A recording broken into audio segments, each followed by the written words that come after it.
Hello everyone, and today I'll be talking about my IDS project and specifically the impacts of the decline of the US dollar. The reason I chose this topic is because it's something that we are currently going through as we speak today. As we live and breathe and make history, graduate from college, enter the workforce, or even retiring from the workforce, this is something that's impacting us. And it's important because my generation, which is Generation Z, Gen Z, or the Zoomers, I believe, and millennials, I don't think we have truly experienced a recession or the strong decline of the US dollar. I realized that in 2008, the housing bubble, popped with a vengeance, and it really impacted so many people's lives. Many students coming out of college did not have jobs for them. Many people had to stay home. And now that it's my turn to graduate from college and I see the current events going on in the world, how the stock market's moving, how job opportunities are coming and going, and how it's a little known secret. I don't want to say secret, but it's not something that's openly discussed. How the US dollar, the US government is scrambling at this point to try to right itself, trying to fix itself, trying to hold on to the power of its currency. And throughout history, we have seen empires rise and fall and their currency with them. And I don't think America is different. Well, the United States is different. We've had economic prosperity for quite a while, and we have weathered many storms, even as a young country, with such economic power and, you know, power in general. And it's really interesting to see how certain decisions that were made throughout the course of history has drove us to this point now.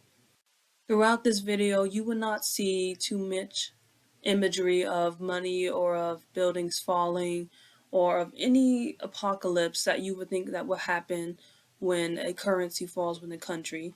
You will mostly see me walking around campus doing everyday regular people things because that is the reality that will be impacted. The reality of going to the grocery store, walking around the park, of do you have enough money for gas? I remember gas is was quite high. It's now just below $4, but in some places it was $7 a gallon. And now that there is some semblance of control, we'll see how long that lasts. But even as I speak to you today, the current events and the unsteadiness of the US dollar still is impacting the world because the US economy is not just the US economy, it's a global economy. We have investments in our economy from China to, Western Europe to parts of Asia, so like Saudi Arabia, Indonesia. We have investments from countries in South America, Canada, and Mexico too.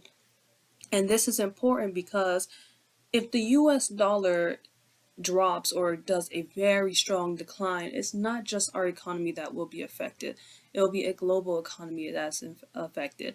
And because of the US dollar losing purchasing power and because of the debt that we have to countries such as China, if China decides to call in its debt, the US dollar will not hold its value and thus the country could definitely face bankruptcy. And if your US dollar does not hold a certain economic power, how will you be able to, I don't know, pay for a flight out of the country? How will you be able to pay for a rice that is now $10 a pound? Um, I'm not saying this to fearmonger anyone or to make anyone think that the apocalypse is happening and it's time to hoard. I am saying this because studies have shown that we are headed for another recession this upcoming quarter. And that's very concerning for a young professional like me, someone who's just graduating college, has, student loans, have to make big purchases such as relocating for an upcoming job or maybe getting a new car at that place. And when inflation is super high like this, the government tries to do a thing where it raises interest rates to beat out inflation. And if you have any type of loans and you don't have a fixed rate, this is a really big problem. And when interest rates are super high, people are less likely to take out loans and less likely to, as one say, spend money or engage in consumerism. People really focus on necessities because that's all they can afford, the necessities. And the American economy does truly run off of consumerism from different areas. Thus, if that is taken away, well, that's making for a recession.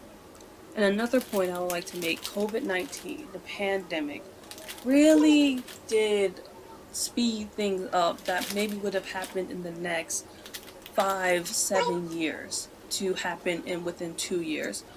We saw the gaps in our supply chain crumble. We saw that our infrastructure could not handle such a situation. The environment did great though, so that's one good thing. But we saw that there's shortages. Did you know there's a shortage in sand? We have a sand shortage. Very specific fact. However, going back to a more general view, because America is so reliant on some of the imports that we have from other places, it does make us vulnerable, especially when it comes to supply chain. As we speak right now, there's a formula shortage. Whether you want to say this is artificial or it's a natural shortage, it matters not. The fact is that because America is so reliant on imports from other places and a certain number of companies produce a majority of the goods, it does leave us in a very vulnerable spot as average everyday Americans, that we do not have all the resources that would be needed for necessities and for a basic quality standard of living that is comparable or even just slightly, or let's just say decrease only by 20%. If the American dollar truly does crashes, and 2020 has really shown us the impact that it had on our, private sector and on our public sector, the government, how many people were like losing jobs. And I know that in the economy right now there's a good number of jobs that cannot be filled, and that's a positive note. But that's also an interesting thing because something like that has not been seen in history before. In our previous recessions, it's mostly been, oh, when a recession hits, companies lay off workers to save money, and then consumerism goes down, and thus companies have to definitely lay off workers to sort of keep up with some of the fixed costs. But we are at a time where jobs or people are at a very advantageous place to get jobs. We have more jobs than we have people to fill them. But at the same time, our economic power and structure is on a very steady decline. And how steep it is depends on who you talk to at the moment and what his time is. But it does not negate the fact that we are at a very interesting point where, as Americans, we will see a shift. By the time I am 40 years old, the America that I grown up with and the economic power that I am used to having, the purchasing power now, will be very different from what it is when I am a 40-year-old woman and I'm more seasoned in my career.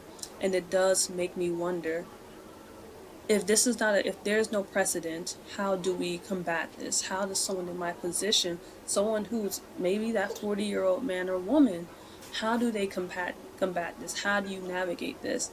And not to mention, our system is about to get very bombarded because we have a generation shift. The baby boomers, they're retiring, and they are among they aren't they the largest generation. So, and that means our social security structure is going to be quite strained, and there is no option for you to opt out of social security.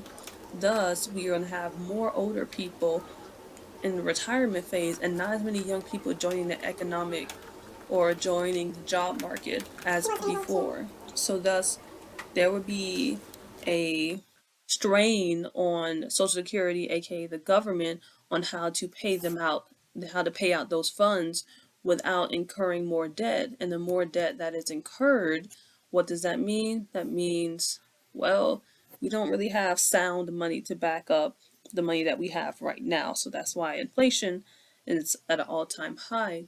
And speaking about a generation shift, we have seen millennials, really, you know, be very open and honest to how they're not able to get houses. At the same time, we are seeing foreign interests and these very huge real estate conglomerate companies come in and buy single family homes. It's coming to a point where in previous generation, baby boomer generation, one of the reasons that they have so much wealth with them is that they were able to make a living off of what we would what's not as possible today. They were able to have a job that pays 50K a month. Maybe them and their spouse both made 50K, and they were able to easily buy a home. Or if the household income net was 50K, they were able to buy a home. Now in present times, if you are not making, well, even in present times, for even for renters, if you are not making double or triple, or even some, landlords ask for 7 times the rent, you cannot even rent in certain areas. And for a home, have the home prices now are getting closer to 500,000, whereas some of these homes are only worth $250,000, but because of the supply chain and because how new homes are not getting built, there's a shortage of homes, and areas that are not developed yet, they cannot get developed because they don't even have the material. And speaking about development and land, there is a shift now in farmland being purchased and being, I don't want to say hoarded, but a huge acquiring by people who have certain finances of just private farmland. This land would once, maybe be used by the public sector, the government, to expand certain crops, to add new crops, but now we have private entities coming in, buying this farmland, and land is not something that can be made. Well, the land that we have is the land that we will have. So it's a very, as you can say, valuable resources, and it's a finite resource. Thus, I tell you all these little snippets because they are all intertwined and connected to one another. The decline of the US dollar is not something that will happen because of war. It's something that will happen, it's happening quite fast, to be honest, but it's something that is happening because of all these factors intertwining and driving each other. They are each other's cost drivers.